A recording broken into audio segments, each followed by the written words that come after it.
we're going to start off AL East, though. Probably one of the best divisions in baseball.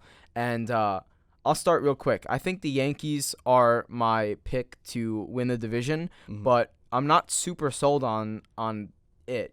I think they're the safest. They're the safest team to win the division, but I don't think that they have the highest ceiling in the division. I'll tell you why in a second. So with the Yankees in particular, they added Carlos Rodon. I'll still count Frankie Montas. He struggled, but their trade deadline acquisition. I think Rodon's a great ad. Yeah. I don't love this lineup as much as a lot of people do. I really don't. I think they're older. I think they're going to start regressing. I think you get what you get out of Rizzo, LeMahieu, all those guys. But if you're expecting Judge to do what he did last year, and the older players around him, like I just mentioned, to do that and more, I don't think you're making a realistic expectation for them. I think a huge thing for them is if Volpe and their youth could take that super jump up and become, set in stone, like these guys can ball. If that's the case, then yeah, I think that they could hit 100 wins. Right now I have them at 90 to 95 wins. What about you? I have them from 96 to 102 wins. So I think that they're going to be an elite team this year. I think they're going to be the best team in the AL East. The Blue Jays are very good. I'm not taking anything away from the Blue Jays. Again, they're kind of the opposite of the Yankees right now, a very young and talented team.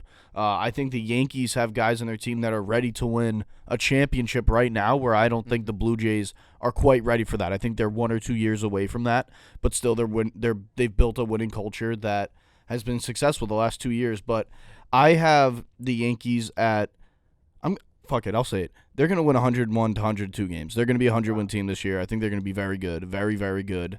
Wow. I think Judge is going to be energized by this contract that he just signed. I think obviously the organization has a lot of faith in him. So I think that he's going to reward their faith in him. I think Stanton's due for a bit of a bounce back here. I don't think Stanton had his best stuff last year at all.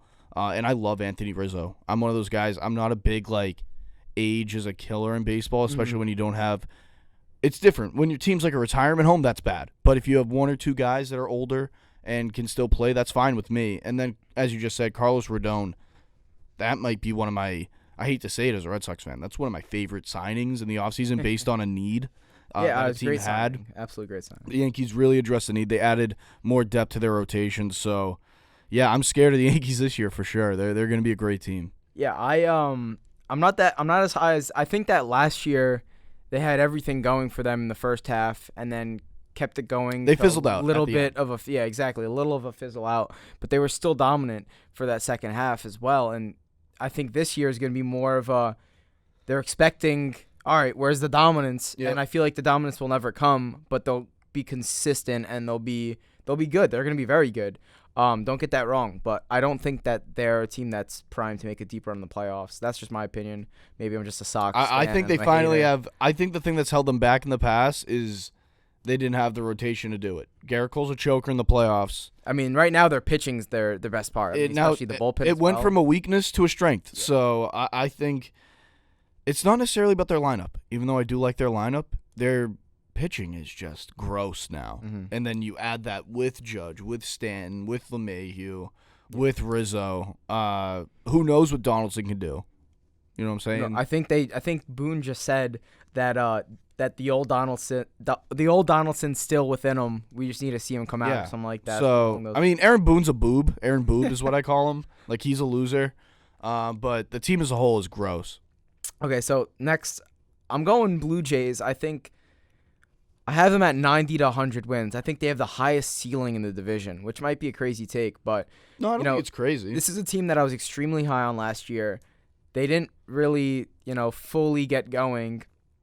Some injuries, some, cold streaks, whatever it was. I think that they could win 100 games. I think they could break 100 wins. And I think that there could be breakouts all across the board. I think, Vladdy's primed to get back on track. He had a little bit of a slower year for parts last season. Mm-hmm. They added Dalton Varsho, who's a great piece, who's on the D-backs last year. Brandon Belt, another veteran guy. Chris Bassett, the pitcher from the A's and then the Mets. I really like that ad. I mean, I think this team's Alex Manoah is legit. Watch out for him for Cy Young. Mm-hmm. Like, they've got a lot of pieces right now. And, Alexandro Kirk came out to be maybe the best catcher in baseball, one of the top 3 5 catchers in baseball last year. The Blue Jays are going to be good, and I think if everything clicks together, Bo Bichette's a beast. They're running out of a window in terms of before they have to pay these guys super contracts. Right. They lost Teoscar Hernandez. They traded him to the Mariners, but I think there's something to be said for moving around guys. Dalton Varsho's a new face in there. He's going to be good. He could hit for power. I think this team's going to be good. I think they're going to be good. I could see them at 90 to 100 wins. I could see them potentially winning that division. Yeah, I think they're a very good team, but I don't see them winning the division over the Yankees. I have them around 92, 93 wins. A very good team. A team that if they get hot in the playoffs, they could make some noise. Okay. But one thing that really disappointed me last year was the way that they performed in the playoffs. That was – I know that the Blue Jays kind of have this, like, stink to them of, like, don't perform in the biggest moment. It's kind of like the Maple Leafs. It might just be a Toronto thing. Could be. But, yeah, I really like the Blue Jays. I love Vladdy Guerrero. I think everyone does, but he's one of my favorite players to watch. He's a special player. I know Bo Bichette's gross, but he's a tool bag, so I don't like him. But, yeah, I disagree with you in the sense that they could win the division. I mean, anyone could. Let's be honest. Anyone could in baseball, but I don't see them doing it, and I have them at 92 wins. Okay. Next up for me, going with the Boston Red Sox, our team. If you haven't seen already, we're going to be making weekly episodes, Speaking Sox, our other podcast, me and Ben, specifically into the Sox niche. So definitely check that out if you're a Sox fan. But I've got them. You want to see me freak out twice a week. Yes, yeah, that's exactly what it is. They're my biggest boomer bust team, maybe in the American League. I have them at from 75 to 91 wins. It's the biggest. That's your heart. That's your heart. That's not brains. That's your heart. It's the biggest margin I have. 75 to 91 at the top end. I think they're, like I said, boomer bust. Call me Red Sox homer, but I think if this team gets hot, there's definitely a chance that we could make a sneaky 2021-esque playoff appearance. I don't think the run, but I think we make an appearance possibly. Now, I think that there's sneaky additions that people aren't really rating high enough. Like what? No, well, listen. Outside of we're gonna outside keep, of Masataka. Yeah, we're gonna keep Masataka to the side because we're gonna touch on him in a second. But Corey Kluber, all right. I get it. He's old. He's our opening day starter. That's never a great sign. It's our opening day starter. It's never a great sign. He's our opening day starter. But as a Red Sox fan. Okay, yes. Okay, I say this all the time when I'm talking about the Sox. You're not just any other team. You're the Boston Red Sox. Yeah. You're one of the most iconic sports franchises in the world. And your opening day starter is Corey Kluber at like 42 years old. Yeah. No. What are we doing? Yeah. And I get it. I get it. What is that? I get it for sure. But, Kenley Jansen's in. Of course, we don't know how he's going to be this year. Justin Turner, finally back. I like that one. Face injury. I like that one.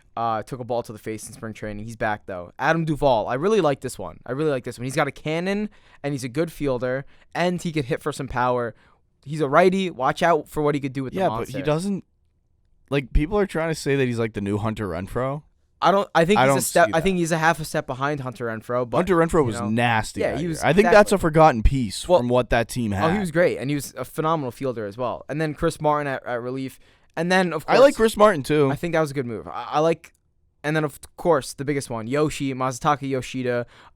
He's phenomenal. He's gross. He went the entire World Baseball Classic, besides in that championship game, without striking. Yeah. Yeah. Like 4 for 5 in the game before. He's disgusting. He's going to be great for us. I have no doubt in my mind. You'll see why I think he'll be Rookie of the Year. I agree.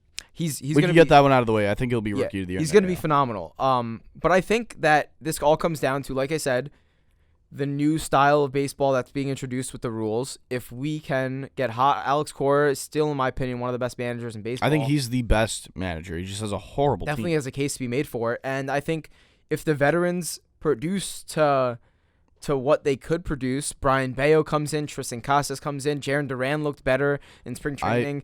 Ramiel Tapia, we've got guys like Jorge Alfaro hit a moonshot yesterday in spring training. There's pieces where like it's one of those things where if everything goes right, like I said, 91 wins, possibly sneaking in the playoffs. So if one or two pieces doesn't go right, 75 wins, could easily see it. That's my take. What do you think? Okay, so if everything goes right for the Red Sox, they're an 88-win team. They suck. Playoffs? Meh. Meh. They suck. They are so bad. And you know what? I'm going to root for them to be bad because they already locked up Rafi. He can't go anywhere. You're stuck here, Rafi. Stuck here, Rafi. You have to stay. And then we can fire Chaim Bloom because he sucks at his job. I could do his job. I could do it. Take over. I could do his job from this room. I don't even have to move back to Boston. I can just stay here and look at my computer, and I'll see better players than he has. He sucks. He sucks. Chaim Bloom is a joke. He's one of the worst things to ever happen to Boston sports, ever. And that includes Bobby Valentine, who is the worst baseball manager I have ever seen in my life. Bobby. Chaim Bloom blows. How do you let... I'm still not over this. How do you let Xander Bogaerts walk? He wanted to be here. He wanted to take less than he should have made to be here. He wanted to do it a full year ago. A full year before you let him go, he wanted to sign a team-friendly deal, and you wouldn't do it. Waiting's what screwed us. For what? For Justin Turner at 38? What is he, 38? This team sucks. Yeah. This team blows. So you're not high. No. What's your range? 70 to 83 wins. Oof. Okay. All right, so they stink. We're gonna monitor. This is obviously, we can talk about the Red Sox for days, but that's what's gonna happen with Speaking Sox. So if you want more of that, check that out. I don't know. We might have to cancel. Or maybe less. We'll cancel this year.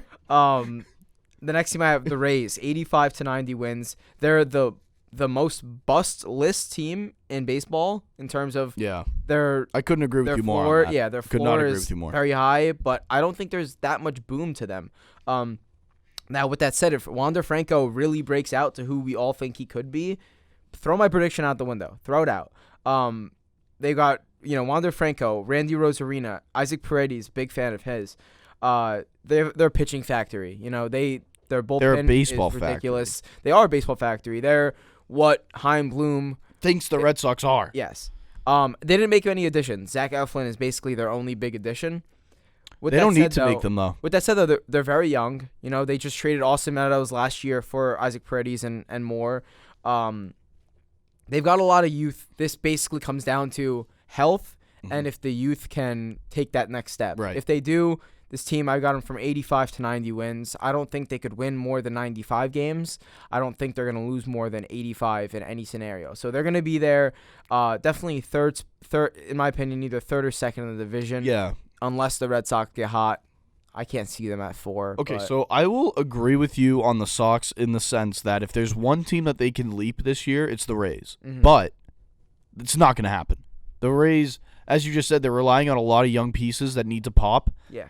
I mean, I would argue that some of them have already popped, and of course. They're already phenomenal. So the Rays do need a bit more of veteran presence, I think. But that's something that you can deal with in the middle of the season when it's looking like, I don't know if they can handle the dog days of summer. I don't know if they can handle the tough terrain in the middle of the season. We need to add a veteran in here. Then you deal with it. So I don't expect them to win any less than 83 games. I expect them to win much more than that. I expect them to be in the 90 to 90, mid-90s range if all goes well for them and they stay healthy. Yeah. But yeah, I basically agree with you, but I don't see the Sox jumping them. So, and then to round out the division, I have the Orioles from 75 to 87 wins. I know that top end is a little high. I might have to adjust it to like an 85. Yeah. But this team is solid. I like a lot of their pieces. Their pitching is suspect. I really like this lineup, though.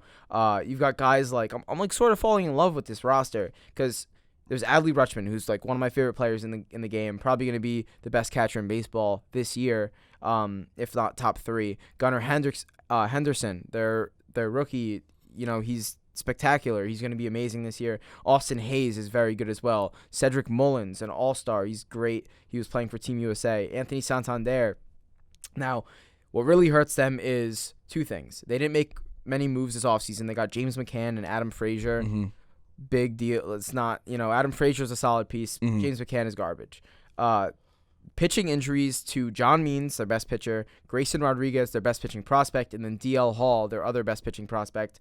That really hurts. That along with not making many moves this offseason hinders their possibility to hit. But I do think there's some chance that if they make progress, say they hit 80 wins, something like that this season, that in the offseason They make a big splash. They make a huge splash. Yeah. They get a star. And I think that they could because the amount of guys they have enough prospects to facilitate a trade, whatever it is. I agree with you in the sense of any team who's young and scraps their way to 82 or 80 wins, that's when you make the big move. Yeah. What free agent wants to play for the Orioles? That's the thing. That's it. Well, the trade idea, that could work. 100%. The free agent, I'm not sure. You have to trade for a big piece, and then if he's there and he's successful, then free agents want to come play. I completely agree. I also don't know how he feels about the situation, but Shohei Ohtani picked the Angels, a historically garbage organization to go to. Yes, they have Mike Trout. Wasn't that more about West Coast, though? Yeah, yes, they're in like Los Angeles. I understand that. I also think that there's a chance that he doesn't really want to be in the biggest market, but we'll see. That's to be said. He can go to the Dodgers. I think it was honestly with the Ohtani thing, not to get too far off the track. There. He didn't want to start in a huge market. Understand that. I expect Ohtani to go to the Red Sox. I think we fire Bloom, and then Henry realizes, oh shit, we haven't made a big splash, and that's why we suck. And then boom, you get Shohei Ohtani. I expect Ohtani to go to three teams. That'll play. Red Sox, Yankees, Mets. Those are the three teams that I expect him to go to. Interesting. Do you have the same three teams for you're not a Dodger, you're not on the Dodgers? Nope. Same three teams for Juan Soto, or is he a little different of a situation? I think Soto's destined to be a Yankee. Ooh, don't want to see that. Not the short porch.